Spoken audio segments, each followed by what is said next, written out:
on other times of the week, but Thursday morning, obviously, is the designated time for our Torah class. And in it, we prepare for the reading of the week ahead. And this week, the reading is Ki Tisa. And Ki Tisa is a very rich, full, and interesting part of the Torah. And the reason that it is so rich in part is because it instantiates one of the key themes of the Torah, which is idolatry. And idolatry is, as you know, something that runs throughout the entire Torah text, and that is, I would say, in some ways, at least early on, the principal contribution that Judaism has made to the philosophy of the world.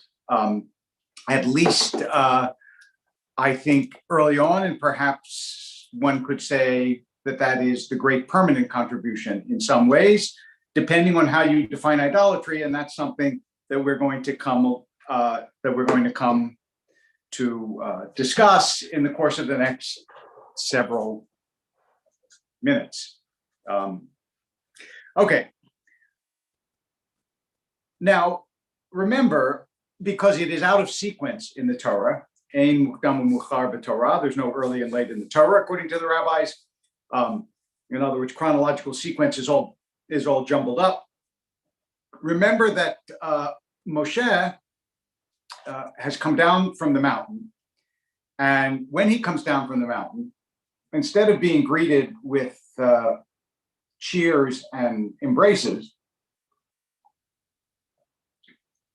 he is greeted with the spectacle of the Israelites dancing around a molten calf, a golden calf, whatever kind of calf. And part of the shock of this is that cows, calves were some kinds of deities in Egypt.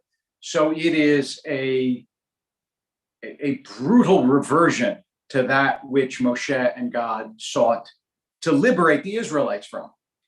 And one can only imagine, talk about going from a high to a low. Moshe comes from the top of the mountain of God, and he comes down to this narishkeit, which means nonsense in Yiddish. It's one of my 20 Yiddish words. My parents, like many people, spoke Yiddish when they didn't want us to understand what they were saying. And as a result, none of us grew up speaking Yiddish, but we know at least a few words. So the question is, why did the Israelites build the golden calf? And why, when Moshe sees the golden calf, is the first thing he does to take the tablets that are the gift of God, the most precious object in the world, and smash them on the ground? But let's start with the calf before we get to the tablets. So Ramban, Nachmanides, Rabbi Moshe ben Nachman, about whom I actually just wrote a review for who did I write it for? Just a recommendation, rather, not a full review of Moshe Halbertal's book on Nachmanides, which is an excellent scholarly survey, modern survey in English of this great medieval. He and Maimonides were the two greatest of the medieval scholars and sages. So Nachmanides says that actually the golden calf was not a substitute for God.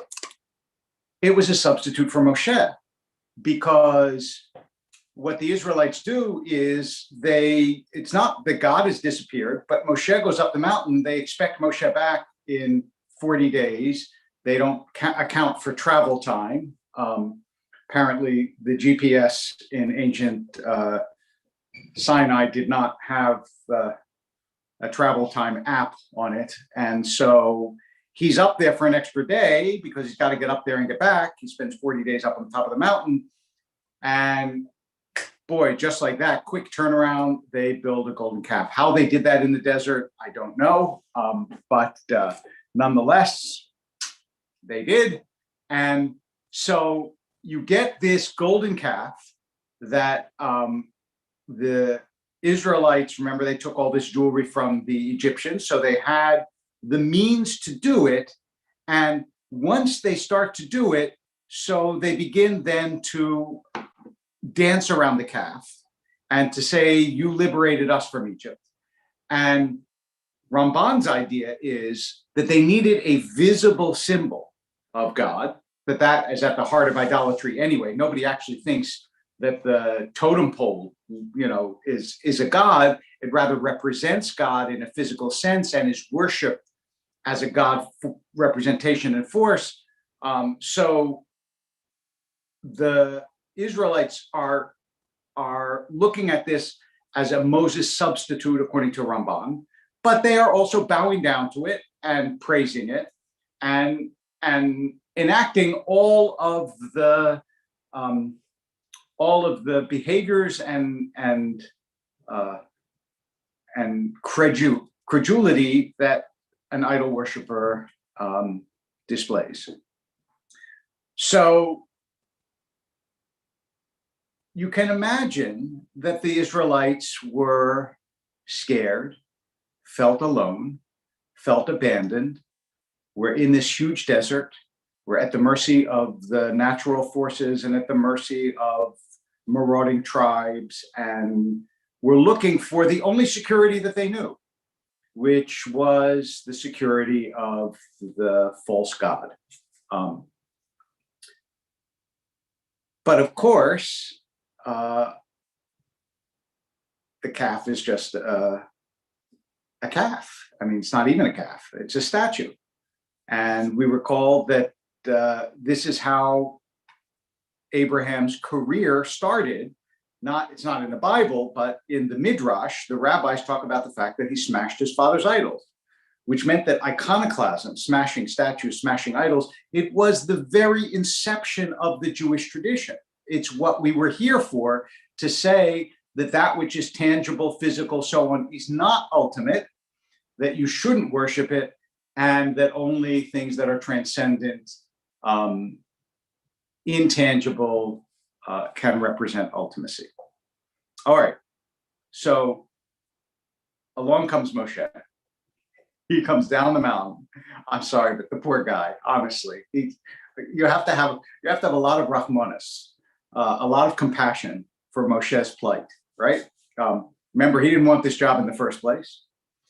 He tried to talk God out of it at the burning bush. God was having none of it. He said, you got to do it anyway. Moshe does it anyway. The people are always giving him a hard time. Pharaoh gives him a hard time. He's got to go through the plagues. He starts off being born after all in a basket on the river, doesn't get to grow up at home. And now, finally, things are going right. He's gone up the mountain. He's spoken to God. He's gotten the tablets. And there you go. He comes down, he sees the calf. And it must have been crushing for Moshe to recognize that all of the work that he had done meant nothing to these people, and that in fact it had barely begun. That the process of weaning the Israelites from the worship of things, of a thing, was in its infancy. It hadn't even really taken hold. It wasn't like, Aaron, don't forget, helps build the golden calf. And there are all sorts of discussions about why Aaron was responsible for this. Why did he do it?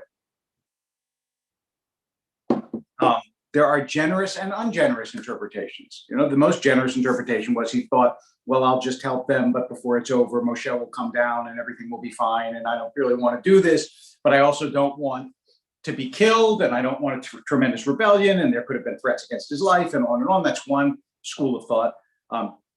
The second school of thought is that he was just weak and did not have the courage. You can't imagine Moshe having given into this. If they had told Moshe to build a golden calf, he would have told them, I think I'm allowed to say this in a Torah class, but you can imagine what Moshe would have told them. to do with themselves, something that is anatomically impossible, but is rhetorically very satisfying. That's what I suspect Moshe would have done, and thundered against them. And there's no way Moshe would have built a golden calf. So on the other hand, you've got Aaron, Moshe's brother, the high priest, who's helping them. And this is dispiriting and especially awful, you can imagine, for Moshe, because when betrayed by his own family, not just by his people, he really, really must feel deeply alone. All right. So what we know is that his reaction is to break the tablets.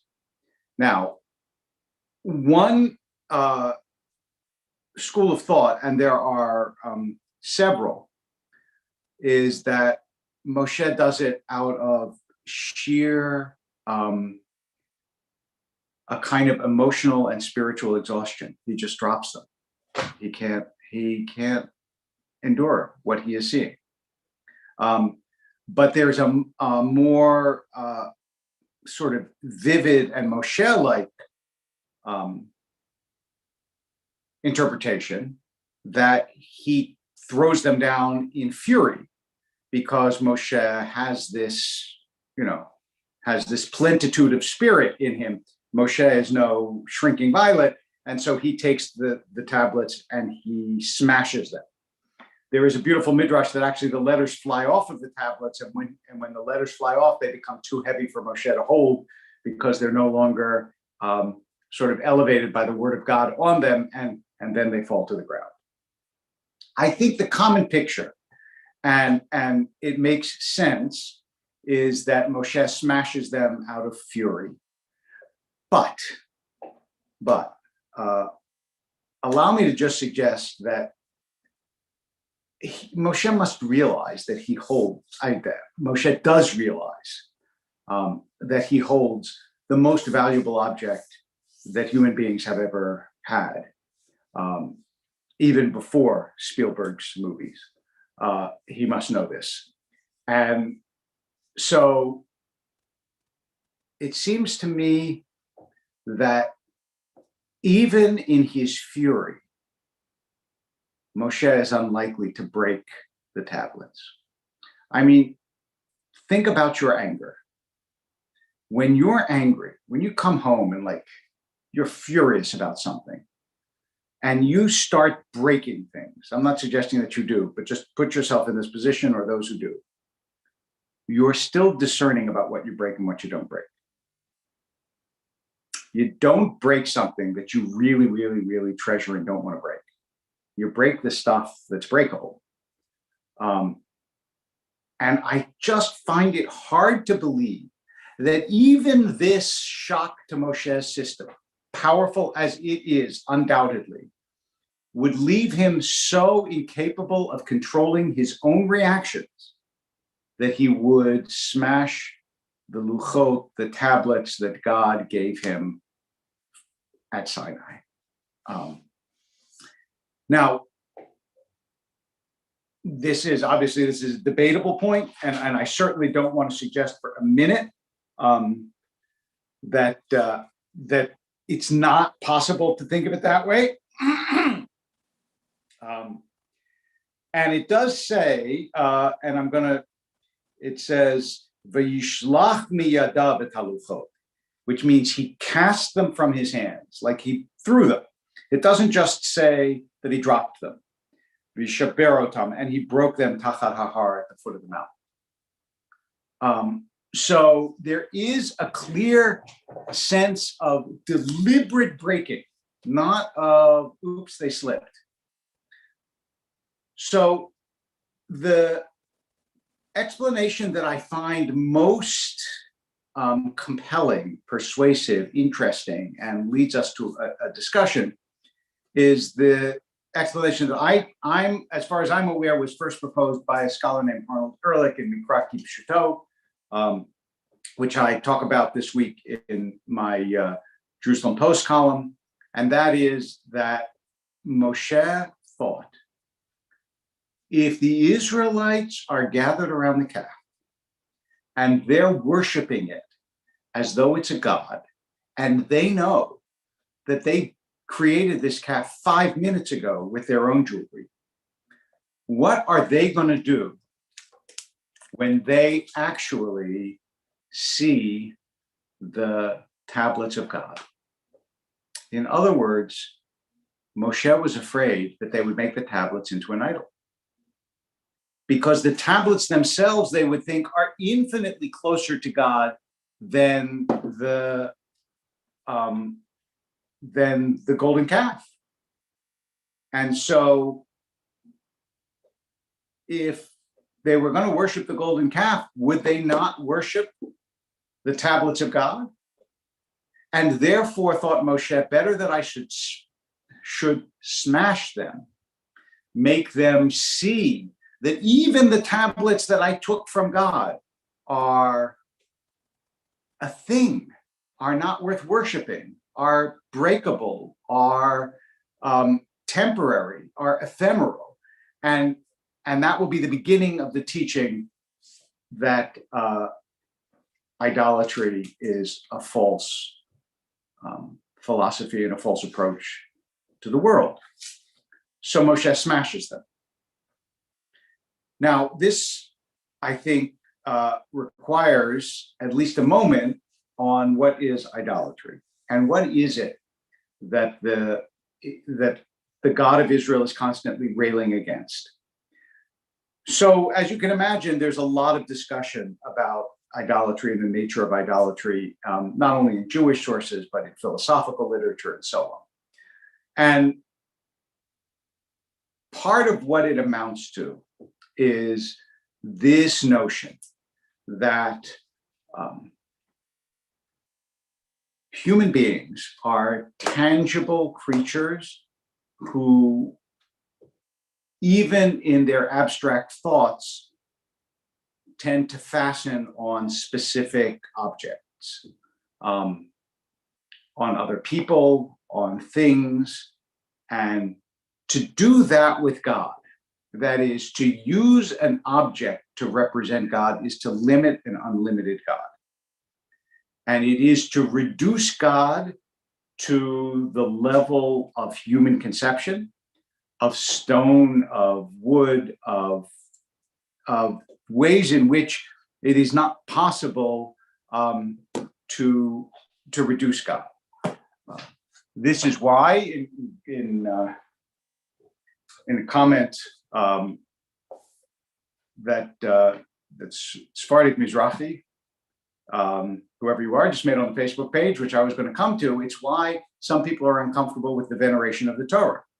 Because the Torah is not itself holy. God's name in the Torah is supposed to be holy. But as an object, things are never holy. Life is holy. God's name is holy. The word of God is holy, but not the object.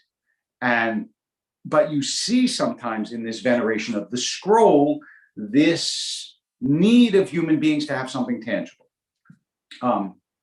And the fight against it is the great fight of the Jewish tradition, which is to suggest that the greatest reality is that which you cannot touch or see.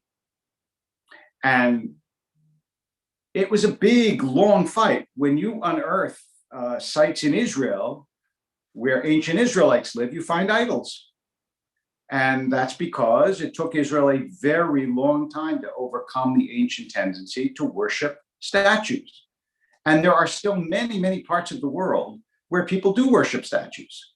And if you travel enough, I saw it a lot in Southeast Asia, where people would worship in a way that the Bible would clearly think of as idolatrous. And Judaism really believes that that is an intellectual and philosophical mistake. The morality that goes with it is a separate question. And part of the objection of the tradition to idol worship was the lifestyle that accompanied the idol worshipers, the immorality, the licentiousness, the cruelty, all of that. But the deeper philosophical objection was the idea that God could be in any way limited. And therefore, it made sense to introduce God in the desert, because the desert is this vast vista that suggests no limits. It was a way of trying to induce this unlimited perspective in the minds of people who had come from Mitzrayim, which, as you know, means narrowness. So the symbol of God in the Jewish tradition is, to the extent that there is a symbol, is the human being, because you're B'Tselem Elohim, you're in the image of God. But of course, every person knows that every other person is also temporary and ephemeral. So it does not, there is a clear boundary between the human and the divine in Judaism. And nothing else can fully represent God in this world, because God transcends all possible boundaries, all possible constructions, all possible creations. And therefore, when you pray only to God, not to a person, not to a Torah, not to a building, not to a statue. Okay, let me stop for a second because I know there are several questions. All right, so the ultimate rejection of the golden calf, as Jim says, is that there's a metaphorical rejection of Egypt. Yes, there's no question.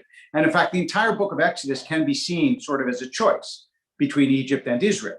But of course, a lot of the Israelites were not ready to reject Egypt. And I don't think, although this is Jim's other suggestion, I don't think that Moshe thinks they don't deserve the 10 Commandments, because he goes right back up the mountain and gets another set. Actually, he gets back on Amazon and says the first delivery broke.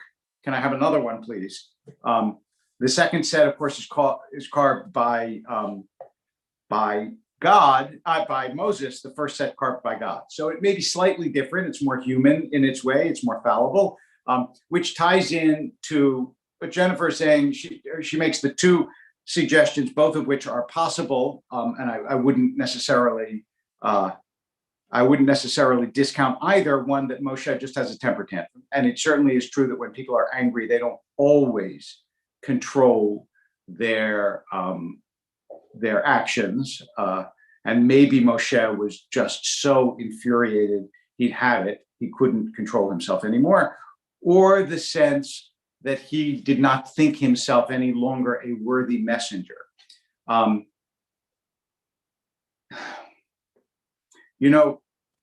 Moshe is called Anav Ma'od Mikol Adam. He's more humble than any man on earth. So I think paradoxically that Moshe was too humble to not think of himself as a worthy messenger. And the reason I put it that way is that if God told him, you should do this, then I'm not sure that Moshe would override God's, once God put him, he started at first to override it because he didn't think it was worthy. But once God put him on the mission, I don't know that Moshe would override his own judgment to God's. Because genuine humility would be, even though I don't think I'm worthy, God knows better than I do, so I'm going to do this. But that's at least how I think I see it. It's certainly, the complexity of Moshe's emotional life is a really deep and interesting question, because we don't get that many glimpses. We get a few. We don't get that many glimpses inside of what Moshe is thinking. And his human relationships are, to say the least, strained and somewhat difficult. So I don't really know what would go on in Moshe. Maybe he was furious. Maybe he was humbled. Maybe he was, as I said, solicitous of Israel's tendency to idolatry and didn't want to take a chance to exacerbate it. It's very, very difficult to know. And I'm not sure that the text gives us enough information to make a real determination one way or the other. The rabbis do not say whether there's a difference between one set of tablets or the other. They just note that the second set was carved by Moshe.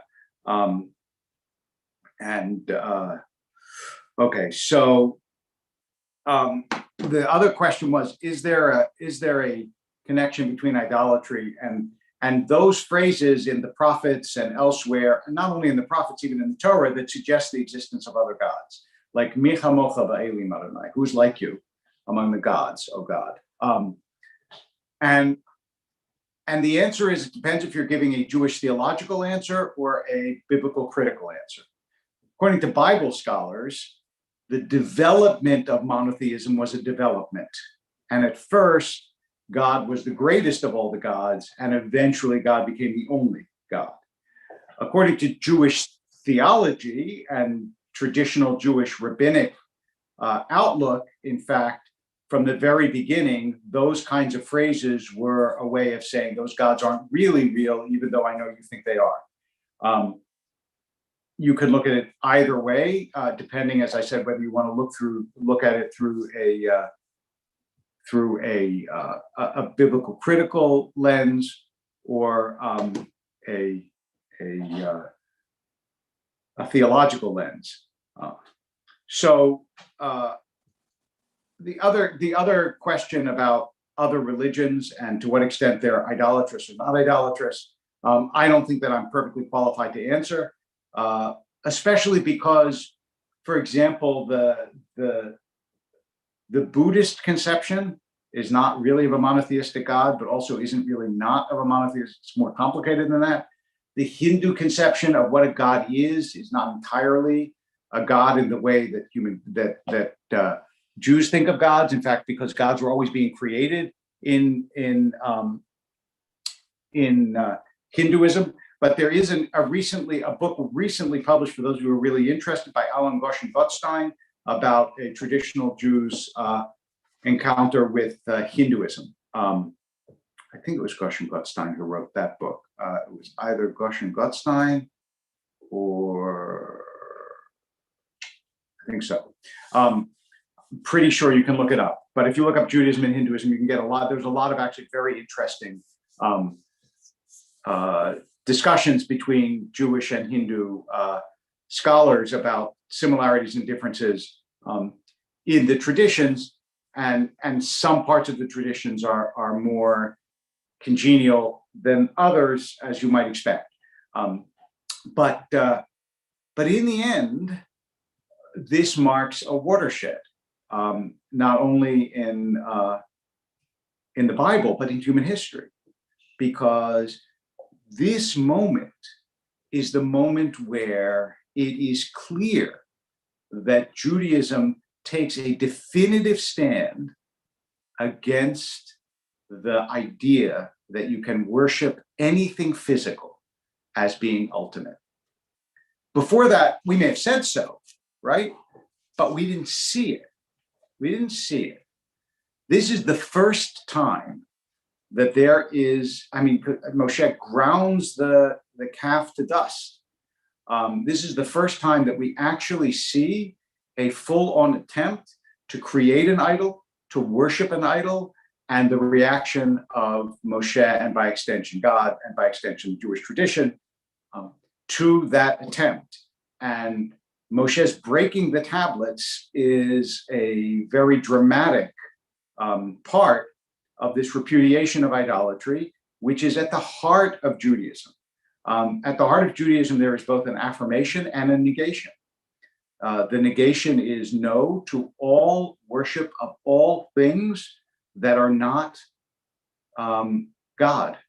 And by not too far an extension, you can think of people who think that a human being can do no wrong, right? That whatever a human being does is basically good, whoever it is that they venerate or worship, whatever kind of guru or leader or rabbi or whatever, or they venerate money or fame or anything in this world that is not God.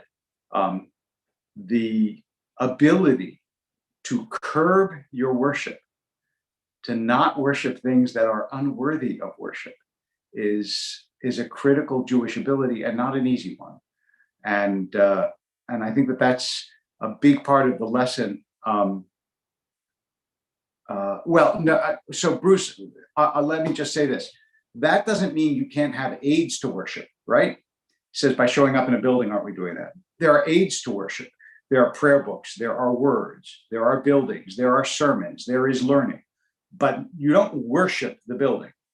You may worship in the building, but you worship God.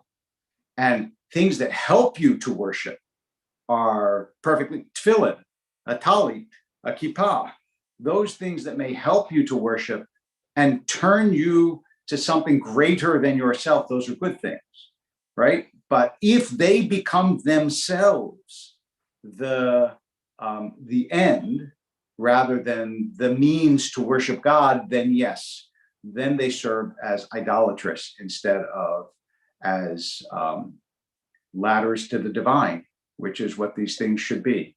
I'm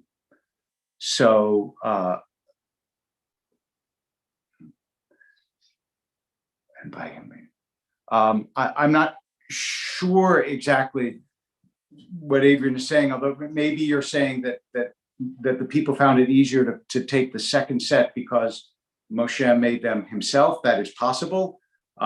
What we know is that by the time he came down with the second set, Israel was quiescent. That is, they were ready to accept. I'm going to talk a little bit more this Shabbat morning about the emotional state of Israel and our emotional state, because I think there are some parallels between what they felt at this time and what we feel. But I'm going to save that, and we'll, I hope, see you on Shabbat morning.